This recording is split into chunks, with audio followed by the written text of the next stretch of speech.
হসপিটালে এসে এভাবে আমার সাথে কখনো হবে এমন ঘটনা আমি কখনোই আশা করি না। সো হ্যালো এভরিওয়ান, আজ আমি আপনাদের সামনে একটি গল্প তুলে ধরবো। সেটা হচ্ছে আমি হসপিটালে যাচ্ছি, তো আমি একজন রুগীকে দেখার জন্য যাচ্ছি। আবার সিঁড়ি বেয়ে উঠতে হচ্ছে, লিফটের ব্যবস্থা নাই। তো আবার দেখতেছি যাইতেছি। সো আপনারা দেখলে বুঝতে পারবেন এখানে আবার এক অদ্ভুত ঘটনা হয়েছে। এবার এক সামনের তলা 10 তলায় চলে আসছিলাম। খুব সুন্দর ভিউটা, খুবই ভালো লাগছে। খুব সুন্দর একটি হসপিটাল। তো বাইরের ভিউটা দেখেন, খুব সুন্দর। আজকে ভিউ খুব সুন্দর। তো আমি আবার নিচে যাচ্ছি, এখানে রুগীর রুমটা নয়।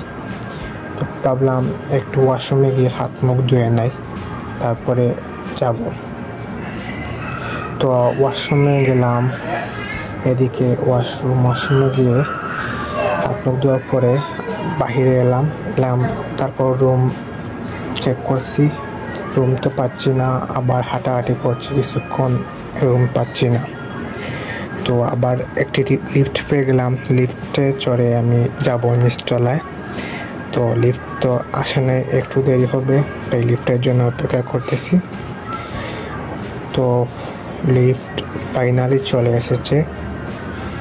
চলে আসার পর আমি দাঁড়ালাম, তারপরে আমি লিফটে উঠবো। সো লিফটে উঠলাম, ক্লিক দিলাম।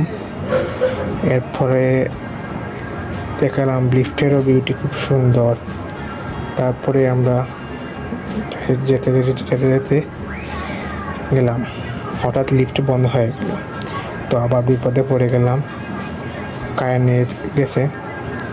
তারপরে কারেন্ট আসলো, লিফট চললো। তারপরে আমি ফাইনালি রুমটি পেয়ে গেলাম। তো রুগী দেখা শেষ হয়েছে, এবার বাড়িতে যাব।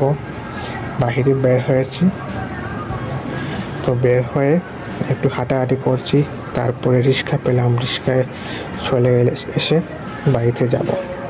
তো সবাইকে ভিডিওটি দেখার জন্য ধন্যবাদ। এরকম আরও ভালো